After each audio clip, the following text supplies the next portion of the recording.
Hey guys, this is Gaius, and this is the second part of my video series where I analyze and dissect the story of Gundam Walpurgis. If you haven't seen the first part in my series, I highly recommend clicking on the link down below. That'll take you to the playlist I've got going for this series. In this video, I'm going to be talking about the second volume of Walpurgis' prequel series, Walpurgis Eve. In the last episode, we were introduced to a lot of new faces and a lot of lore dumping. However, this series of videos aims to deconstruct some of the confusing and bizarre events that Walpurgis reveals, because, man, there is a lot to unpack with each of these. Starting from the beginning, at the start of Walpurgis Eve, we are introduced to the younger sister of Haman Karn, the legendary antagonist of both Zeta and Double Zeta. Serana is her sister's name, and right away we're introduced to the idea that she is a very different person compared to her older sibling. Dare I say it, Serana is probably the one character who relates and mirrors to that of Haman's own younger self, before the events of Zeta, that is, before she grew into the tyrant of Axis. Now, the story began with Serana feeling the psychic echoes of her sister's death, and being forced to get out of her comfort zone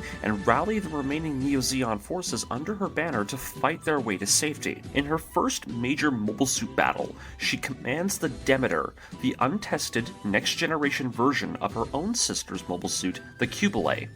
With it, she and her allies work to defend the evacuees as they escape into deep space. While the battle continues, on the Federation side, we're introduced to a pair of bickering mobile suit pilots by the names of Lent and Thane. These two are given control of the massive prototype two-seater Double Zeta Gundam, the Hedgehog, which they use to pick off some of the Zeon forces attempting to flee. The three pilots, Lent, Thane, and Serana, engage in a duel, only for Serana's forces to win the day, as they manage to get much of the Neo-Zeons to safety, leaving the Federation victorious in the battle. But Zeon not broken, as they all scatter to the wind. With Serana believing that she has to carry on her sister's wishes, she believes the best course of action is to undergo highly experimental and dangerous cyber-Newtype augmentation surgery that'll modify her mind into a mirror of her fallen sisters. As all of this is going on, out in the darkest crevices of the Earth sphere, clandestine remnants of the Titans,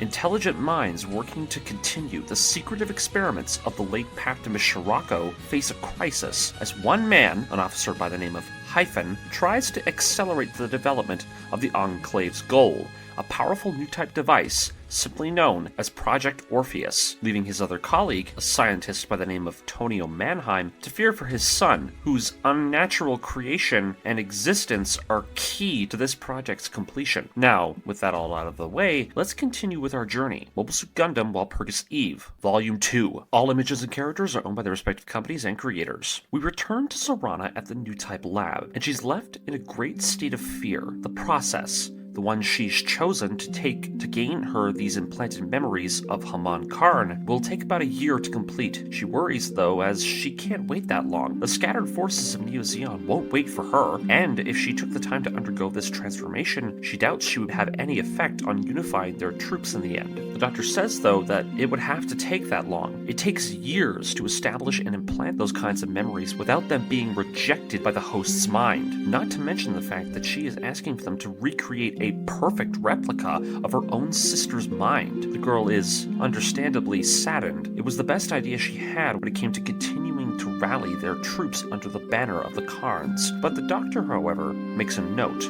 There is one man who has the knowledge and experience that might get her what she wants. Currently, this lab uses suggestion and subliminal imagery to create these false memories. However, another man has managed to crack a better code, one that doesn't rely on such lengthy programming. The girl asks who this man is, and the doctor says that his name is Mannheim. The issue with getting a hold of him is that he's currently not within the Earth sphere. The man works for the Jupiter Energy Fleet, which is currently far out of reach for a singular person to get a hold of. Serana is left to ponder it all, leaving the doctor and the officer who accompanied her to talk. He asks him if there's any other way. However, any other processes would lead to severe brain damage for her, and the doctor believes what Serana is trying to do is very dangerous. Haman was indeed a very exceptional person. However, ever since the war, many of the world's Newtype research facilities are currently either shut down or, like the one they're standing in right now, are being hidden from the public by other larger institutions, like Anaheim. In the end,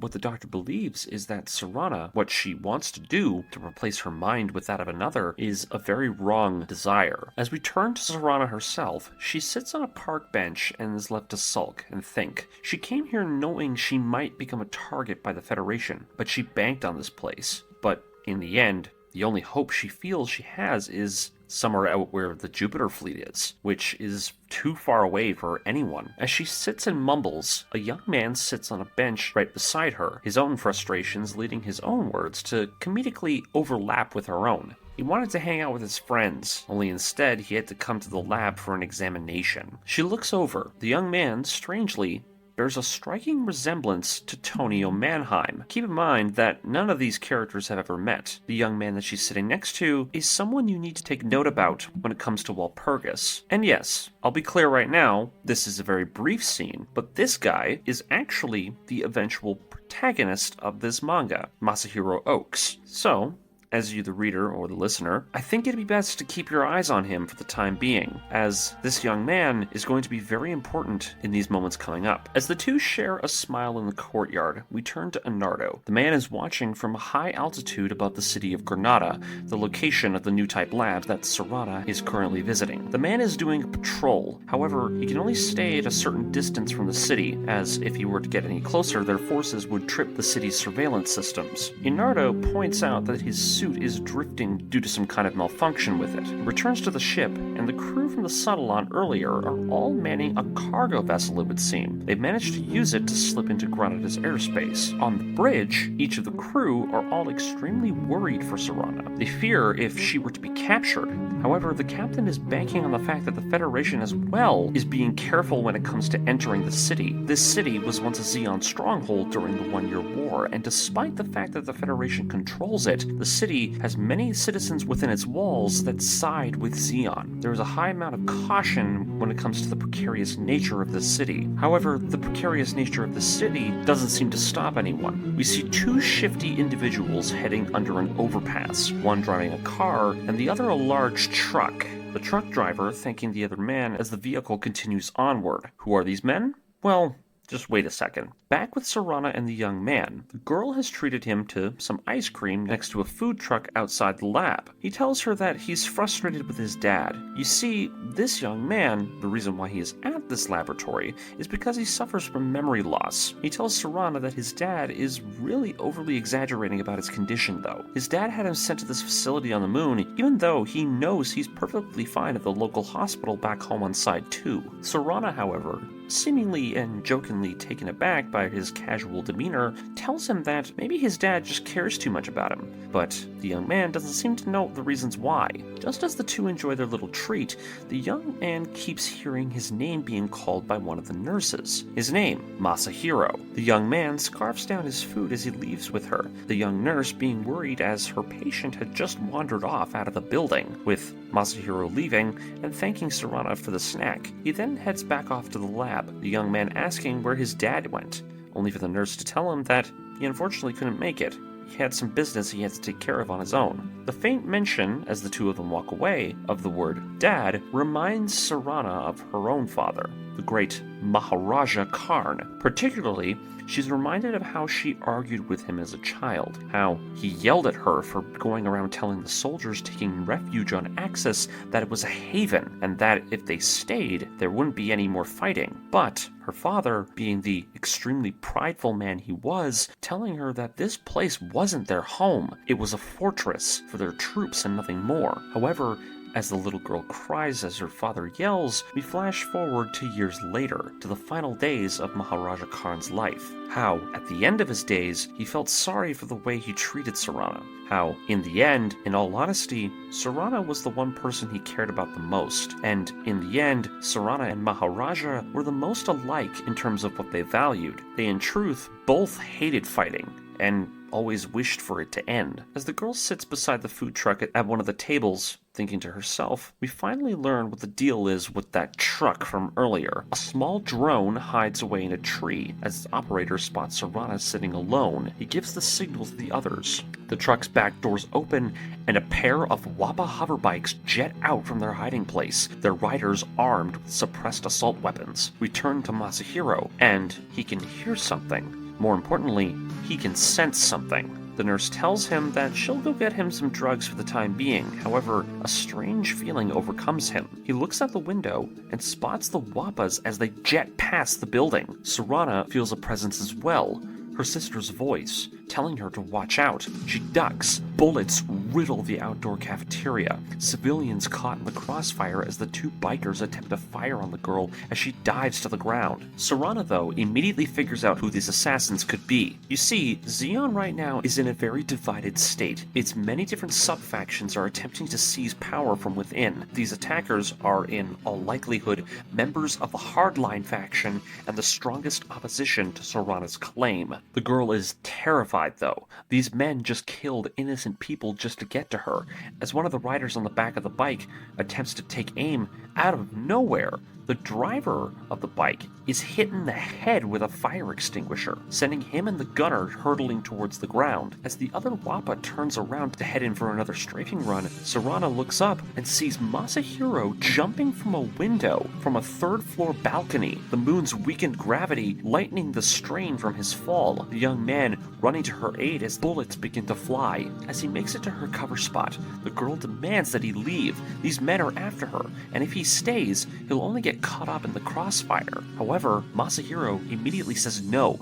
He knows what he's doing, and without hesitation, he takes her by the hand, and the two jet off into the air using the crashed hoverbike that Masahiro managed to take out. She asks him, though, if he's really driven one of these things. The young man saying that no, however, it is merely a machine. It takes a few seconds, but he immediately manages to figure out the bike's controls. The two blasting off with the two other assassins in pursuit. They barrel through the streets of Granada, knocking over dumpsters, skidding against walls of local buildings. The young man does his best to shake off the attackers by deking in and out of narrow alleys and going into the bushes of a nearby forest. Throughout all of this, Serana asks him what his plan possibly is. However, the young man doesn't really have one. However, there is one thing, something he can't shake. It's as if somehow he's being drawn to something, as if a voice were calling to him in the back of his head. The assassins catch up, opening fire. Just as Masahiro manages to evade them, they make it to the forest's edge,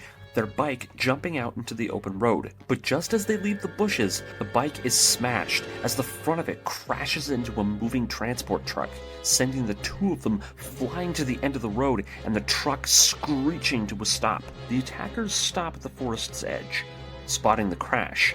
However, they refuse to finish the hunt. One of them asks why the other's not taking aim, but the marksman gives his answer. The truck they hit, it's not just any run-of-the-mill transport truck. It's an armored, heavy cargo truck belonging to Anaheim Electronics. The assassins fear the outcome of if they were to shoot at this vehicle. This truck could have armed guards on board. If they take that shot, then it would be impossible for them to escape from Granada unscathed. However, they do have one more option in their deck to play, one last chance they can use to kill their target, a very drastic one. The radio signal is given to one of their troops over the radio. The man is commanding the gunnery seat of an armored Skew transport vehicle. The massive armored troop carrier is currently sitting at the other end of the highway and begins to gear up to block their path. As it presses inward to engage in a pincer move, we turn back to Serana. Masahiro is unconscious, the drivers of the truck hopping out of the vehicle to try and help them. The crew, completely unaware of the assassins and the armored transport rumbling towards them. Serana tries telling them to try and get Masahiro to safety, but she looks out and sees the armored truck ahead transform into its mobile barricade mode, the edges of its rolling walls lined with nearly a dozen more armed soldiers. The assassins jump out from behind the bushes and onto the top of the truck. The drivers of the vehicle freak out, the leader of the team ordering the vehicle to reverse. However, as all of this is happening, Masahiro, still unconscious in Serana's arms, his hand begins to twitch. Something is happening. The Wappa passes over the sealed cargo bed of the truck as it approaches, only for the roof of the container to buckle, the entire busting surface of the container breaking open and knocking the bike upward, the hover jets under the bike exploding as the assassins are knocked clear into the air. Serana looks over, herself stunned. The assassins are baffled as well. They look over the wreckage of the truck, concealing what sounds like a mobile suit moving around inside of it. The truck driver's terrified as a mobile suit, the one the truck was carrying, is moving on its own and is trying to pry open the container with its hands. It fires its Vulcans through the metal sheet, its bullets tearing holes through the container wall and pelting the skewway, veering the armored carrier to the side and sending the vehicle in retreat. As the assassins withdraw and the chaos dies down, we cut strangely to a helicopter as it flies above the chaos. It would seem Tonio Mannheim himself is watching from afar with a pair of binoculars at the busted container carrying the mobile suit. His mobile suit, the one we saw earlier in the previous volume, its frame now covered in a shining armored plate, a Gundam. Tonio looks down at the road. Masahiro? What is he doing here? What is going on?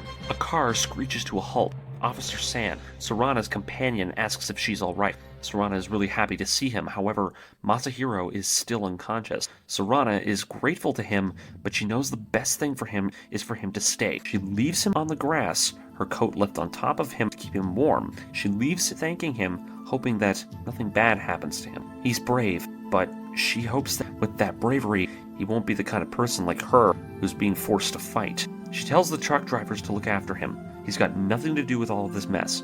She then heads off. The chapter ends with the doctor from the Newtype lab from before making an urgent request. Seeing that the Zeon hardliners had just acted to such an extreme, sending assassins to kill Serana in broad daylight, he now sees the urgency of Serana's request. He makes a phone call. Give me every record you can get your hands on when it comes to Haman Karn. Chapter 9. Serana returns to the shuttle. Inside her quarters, she sits in silence. She calls out to Haman. She can't hold it back anymore. This grief, it's too much. She receives a call to come onto the bridge. She hopes that what's about to come will hopefully make things better. She gets excited though. It's Anaheim. They've offered to help Serana's cause by supplying them with a new model of mobile suit. She sees Officer Sand in the hall. It seems the Newtype labs have a follow-up for her. However, this meeting with Anaheim must take priority right now. She's sorry, but she's gonna have to go later. She comes to the bridge. They can see a small cargo ship closing in. The new mobile suits are just now being transferred over to them. The machines, bearing a very familiar face, they rest in the hangar. Officer Sand explains these things. Despite the fact these machines look like old Act Zakus, these machines have actually been completely overhauled and modernized with current technologies. These Zakus, dubbed the Zaku Machineries, are a brand new mobile suit that's being produced by Anaheim. Serana is amazed by them. However, she can't help but point out that despite it's a new model, it may not still be up to the standards that they need. However, an eavesdropping voice tries to ease their concerns. Despite the fact the machine may be out of date in comparison, it's still a mobile suit that still sees service. It can utilize the beam weapons of its newer contemporaries, and these particular models have had their entire bodies covered in magnetic coating. The Titans even used these as escort companions for the Gap plant back in the day. Officer Sand, though, is a little concerned. Anaheim didn't mention a representative coming aboard. The woman apologizes. Her name is Francesca Miruru. She's the head of Anaheim's third sales and development team from Granada. The woman explains that she is in charge of handling Anaheim's confidential affairs. She says it's a pleasure, however, Sand is understandably concerned. However, the woman states that she was thoroughly checked by their security detail when she came aboard. Serana, seeing how Sand's hesitation could be seen as an insult, thanks her for the support to her forces. The woman hoping that this alliance will last for a while, as it is seen by both parties as something highly beneficial. Down at the ship's crew quarters, we turn over to the mobile suit pilots of Serana's team along with Leonardo. All of them are concerned though. Anaheim were once allies of the AUG. they're not really sure if it's a good idea to trust these people. Would they even really put in an effort to give aid to the fallen forces of Neo Zeon? It doesn't seem to make sense. However, Anardo already knows the truth about them. The Aeug themselves weren't some high and mighty force built on morals. They originally gave Side 3 to Haman, only to turn on them the first chance they got. And Anaheim, well, they're just a company concerned with their profit margins. The two other pilots agree with this sentiment. Hopefully there's something in it for them in the long run. Anardo heads up to the cargo bay. The two make note that Anardo gets a little peeved when Anaheim or the Aeug get mentioned. You see, at a point in his life, Anardo Bach was in fact a member of the Aeug. He's actually an old friend of Lent and Thane. However, his reasons for joining them is something the two other pilots decide not to press him on. Anardo reaches the cargo hold, getting a good look at the new Zaku's in their care. He asks Officer Sand his opinions on them. The young engineer has a lot of doubts about these mobile suits. They have extremely inferior armor. Their weapons and equipment aren't up to modern standards. However, the only thing that pushes these Zaku's in their favor is the fact their reaction speeds and maneuvering capabilities are higher than the modern average, even reaching the same level as the Demeter, it would seem. However, with these stats, it'll be very hard for them to make use of these things. The best option Sand has for them is to use them actually as sniper units, with Anardo actually liking the idea, as it's definitely a role that's up his alley as a mobile suit pilot. However, Sand himself realizes what the man is suggesting. He says it's not a good idea for him to take one of these things. He's a good pilot, but the capabilities of these things are definitely not for him. However, Anardo is determined to see Serana protected, it would seem. She was just targeted by assassins, and during this entire time since the end of the war, the girl has had no honor guard to protect herself. He then stresses what he himself has come to realize. This attack on her may not have been done by the radicals within her opposition. In equal likelihood, it could have been done by Zeon moderates who just do not believe in Serana's strength. Sand says, though, that that's not possible. They could never have betrayed them. However, Anardo iterates that, at their current strength, Serana's forces have no power themselves. Unfortunately, it will be up to them to forge that kind of strength. Outside in the hallway, Serana and the captain discuss their new guest, the woman who's come from Anaheim. She's given them a really good deal on these new Zaku's, and it could be really good for them to get their hands on these. Serana, however, feels something cold about this woman. She's not here to really help them. The woman comes off as sly. She could tell right away from their handshake. She serves Anaheim and no one else. They're a corporation that merely seeks to prolong the wars of this world for its own benefit. How can someone be in support of a cause so heinous? The captain himself understands, though. It's something that all leaders engulfed in conflict will face. However, the girl has a difficulty accepting it. The captain is surprised, though, as she finally decides to actually listen to her offer. The captain is stunned, as he thought he'd have to beg her to accept these terms from Anaheim. However, the girl realizes that this matter isn't something that she can just say no to because she doesn't feel like it. She re-enters the meeting room with Francesca, and with the girl accepting the terms, Anaheim Electronics' Granada division is given the go-ahead to mass-produce Serana a new army of Zaku machinery mobile suits. The woman gives her the details of their next meeting to discuss the specifics of it all, and politely leaves the girl to head back to Granada, where she has to follow up with the Newtype lab. As Francesca heads towards the docking bridge to her own ship, she's confronted by Anardo. Surprisingly, the woman recognizes him. It seems the noble knight doesn't like the choices of his princess. Anardo is immediately very suspicious of this lady. The assassins attacked her on their company grounds, but the woman says it was truly a sad thing to see. However, it was their latest test machine that saved her life on the road. Anardo asks what kind of machine it was, but the woman withholds that information from him. Anaheim can't give away all of its secrets now. However, she does make note that, since the attack, a lot of information seems to have already been leaked, and she slyly implies that those involved in this attack are no doubt already working to cover their tracks from the Federation. We return back down to Granada. The truck that was caught in the attack from earlier arrives at the Anaheim facility. Tonio Mannheim is glad to see that it made it out of there in one piece, the driver asking and hoping that the doctor knows what he's doing. He hopes it won't act up and move on its own again. However, Tonio says it's fine. He's already updated the machine remotely. One of his assistants asks about his son, with the man silently smiling, knowing that his son is safe for now. However, the one thing he's more concerned about is the mobile suit. You see, this mobile suit that saved Sarana and Masahiro is in fact the incomplete Gundam that Tonio is developing for Project Walpurgis. I'll state it right now, because this is where Tonio explains it. This Gundam, the one that we see here, is equipped with a unique biosensor-like device, something outlined in the project as a grimoire.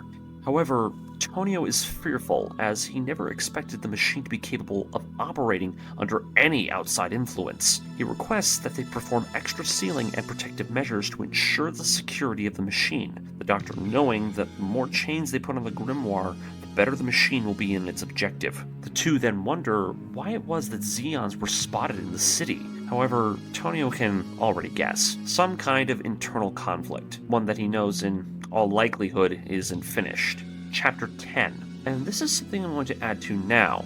This chapter is actually a very important moment in the wider UC when it comes to mobile suit history. We actually dial back the clock a bit. It is May of UC 0088, von Braun. Several surveillance satellites are observing a performance test between two incredibly fast machines. One, a modified Z2 named the V-Type, as well as its opponent, a Mega Rider-type mobile suit support vehicle. The Zeta 2 is seen by the businessmen on the observation deck as their best machine. It's passed every comparison test with every suit they've matched up with it. This test, if you are wondering, is for Anaheim to determine which variant of the Zeta Gundam Anaheim is going to move forward with the mass production of. Now, the Z2 V-Type currently holds the record with the highest statistics, and the businessmen in the room are all eager to give one of the Zeta projects the go-ahead. However, there is one other man in the room, one of the engineers who's running the test. His name is Raymond. The Anaheim executives, each of them being excited about their plans for the Zeta, ask him his opinions on the Zeta Gundam. It's the best machine they have, and mass-producing it would be a huge boost to the company's sales. However, the man is a little arrogant, as well as very hesitant. They ask him to be honest, and he's going to be honest about it. The plan to mass-produce the Zeta Gundam is impossible. The executives tell him that that's a little harsh, not to mention ridiculous. Of course it's possible. All they'd have to do is just increase production and raise their factory's efficiency. However, unlike these businessmen, Raymond doesn't see things as they do. They're just the sellers of the product. The product itself is the issue. The Zeta Gundam, and by extension the Zeta 2, is one of a kind, as it is Anaheim's first successful transforming mobile suit. But because of this, it has 0 standardized components.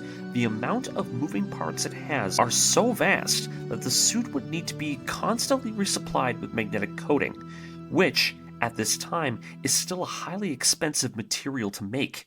And to top it all off, the Zeta Gundam, despite being so revolutionary, is highly difficult to maintain. It has to have its entire body taken apart when serviced. The businessmen look at each other with a sneer. The engineer finally says the thing that makes the most sense. It shouldn't be a mass production type machine. It deserves to be held to a higher standard as a high-end model. One of the other assistants grabs Raymond, trying to tell him to stop talking. The businessmen look at each other. They easily brush aside everything he said. They still want the mass production of the Zeta. They don't care. It may take a little longer, but it's something they're going to try to do regardless. Despite this man's concerns over the flaws of such a potential product, the young engineer is thus left to stew in his thoughts, forced to watch as the Anaheim executives spend the rest of their time goofing off on the surface of the moon, firing golf balls in the weakened gravity. He feels the stupidity of all of this. If people like these weren't so focused on such earthly desires and were talented enough intellects, maybe then all these frivolous things like pointless war would end.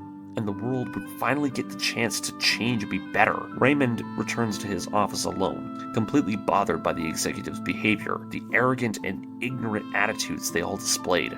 Not to mention the fact they all find enjoyment in such idiotic games. He slams his bag on the desk as he curses. However, his grumbling is interrupted by a voice from behind. Another Anaheim employee, a girl by the name of Haman. She surprises him with a visit. "Long time no see!" However, Raymond isn't really in the mood for a chat. He asks her if she did the things he asked her to do. However, the girl is very aloof about the situation, something that really bothers Raymond.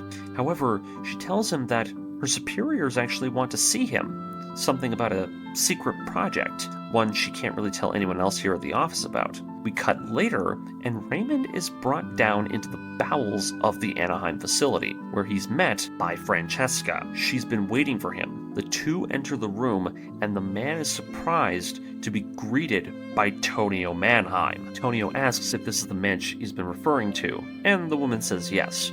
Raymond is, of course, baffled. What have they brought him here to do? But Tonio plays it straight. He points to the machine standing outside the window, the Gundam. Raymond is astounded by it. It turns out he's been reassigned. This machine is to be completed in secret, outside Anaheim's jurisdiction, and they want Raymond as the director of the mobile suits development team. He's caught off guard by it. He's at a loss for words. He asks, though, who is responsible for designing this new mobile suit? However, the realization that Tonio Mannheim is here already sets his own questions aside. No way!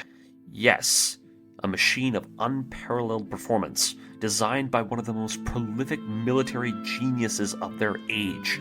This mobile suit, this Gundam, was designed by Scirocco himself.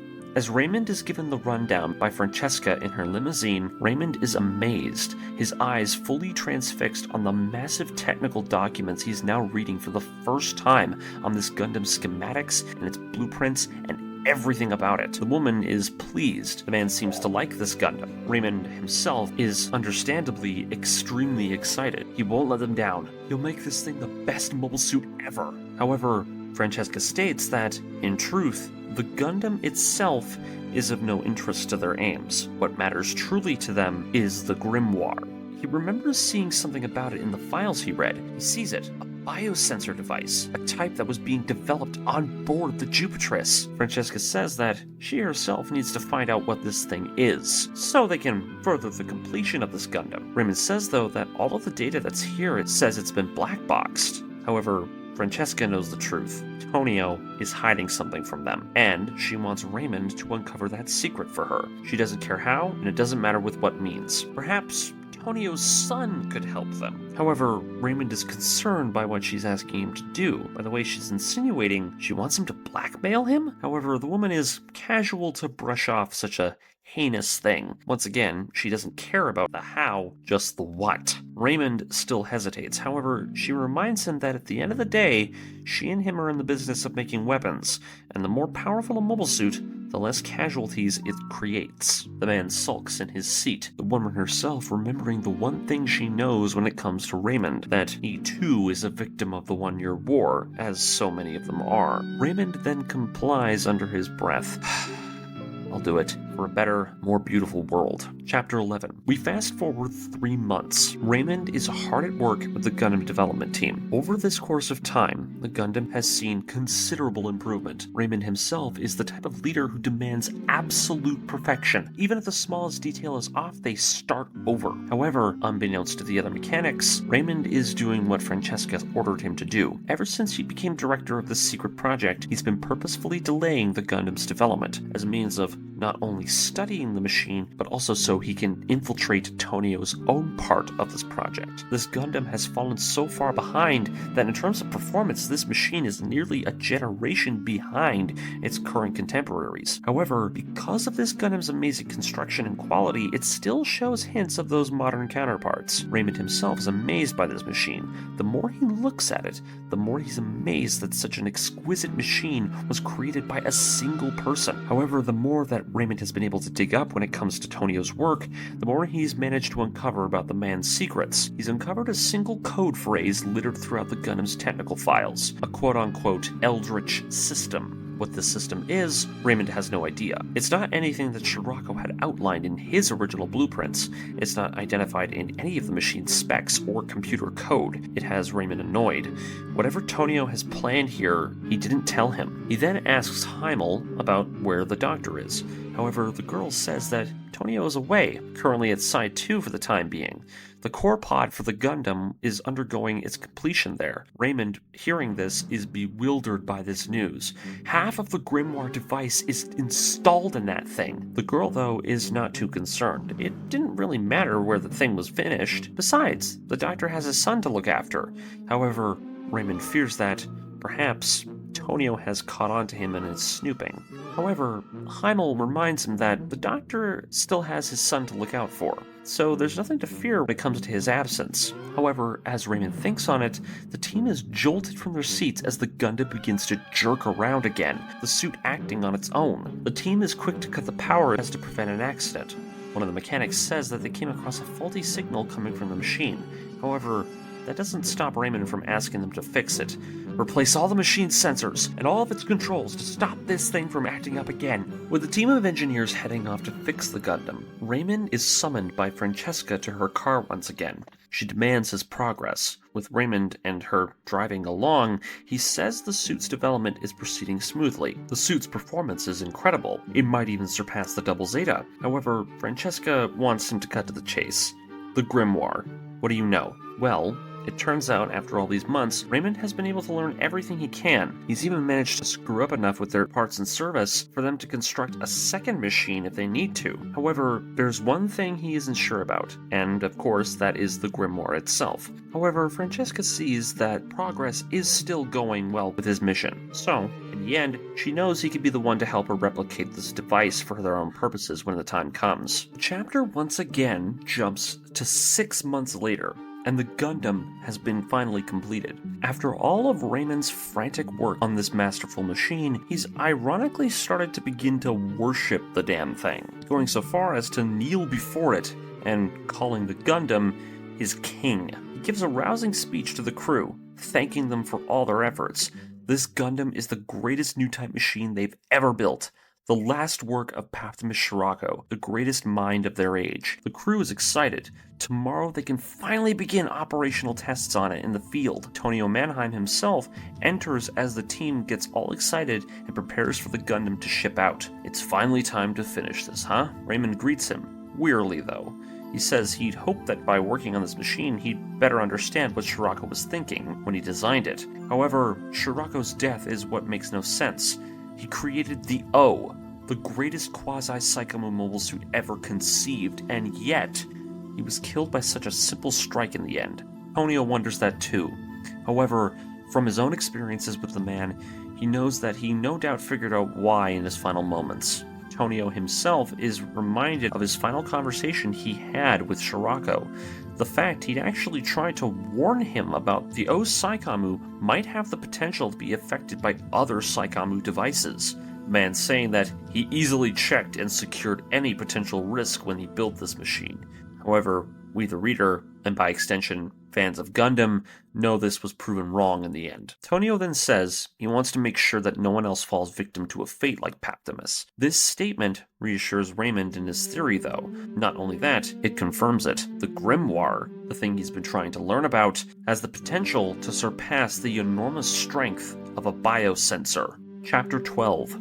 Raymond celebrates on his own, buying himself a new Corvette and taking it to work the next day. However, on his way there, he finds out from some civilians passing by that the traffic ahead is blocked due to an explosion at the Anaheim electronics factory. This explosion is in fact the one from way back in the earlier chapters of this volume with Serana, where she and Masahiro were attacked by the Zeon agents. Raymond rushes to the factory, but it turns out that the Gundam was caught up in that chaos. Tonio Mannheim himself is there and watching the crew bring the machine inside. You see, Due to this event, due to the fact that the Gundam broke free of its container, the mobile suit's development has essentially been exposed to the public. Tonio himself has brought together a series of new components that the team has newly developed to conceal the Gundam from inspectors. However, Raymond immediately notices the armor that is going onto this Gundam, the one that it is receiving right now,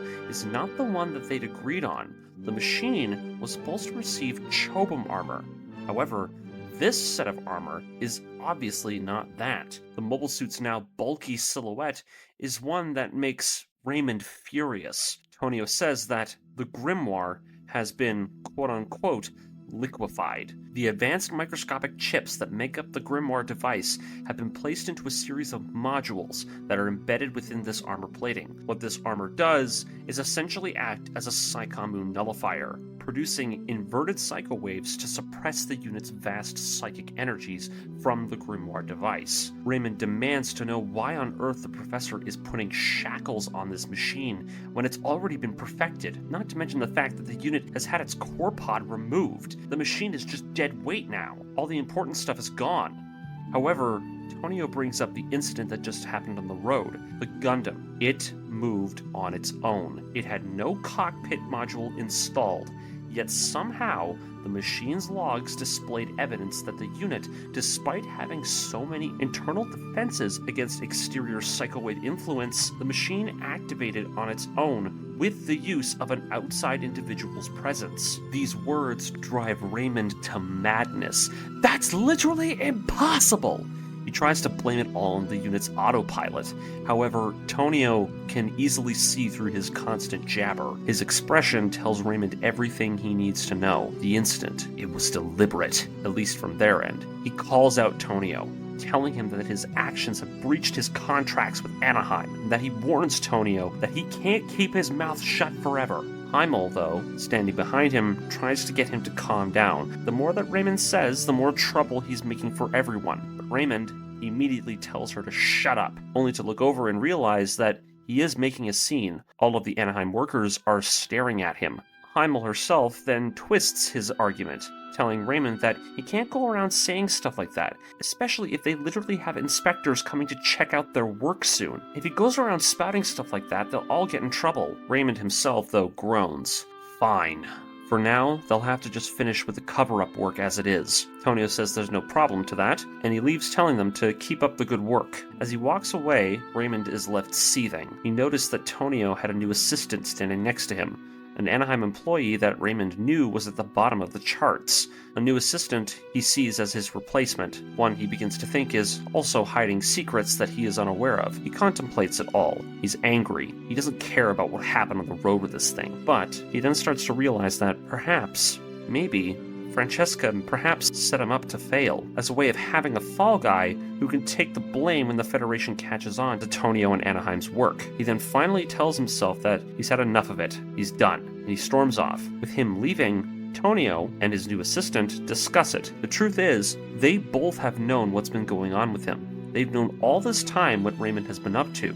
The stealing of their data, the Psychomu chips that were stolen, the constant sabotage. Tonio feels bad for him, though. He always knew that the man was obviously set up to fail. Tonio then asks his new assistant why it was he was approached by him. He thought he was someone sent to spy on him. However, the man seems to just be genuinely interested in Tonio's work. In comparison to the other suits Paptimus Scirocco conceived, the idea of him drawing up plans for a Gundam, but never seeing it come to fruition, is such a fascinating idea. And yes, he was one of the workers back on Olympus who was tasked with keeping tabs on him while he developed the core pod. However, he grew increasingly fascinated with Tonio and the bond he has with his son Masahiro, and in all honesty, he just wondered how all of these plans would pan out for the two of them, and with all of this madness surrounding them. Tonio himself is flattered and hands the man 2 sets of documents, one being Anaheim's plans for the Gundam, and attached to it being the plans drafted for the machine originally drawn by Scirocco.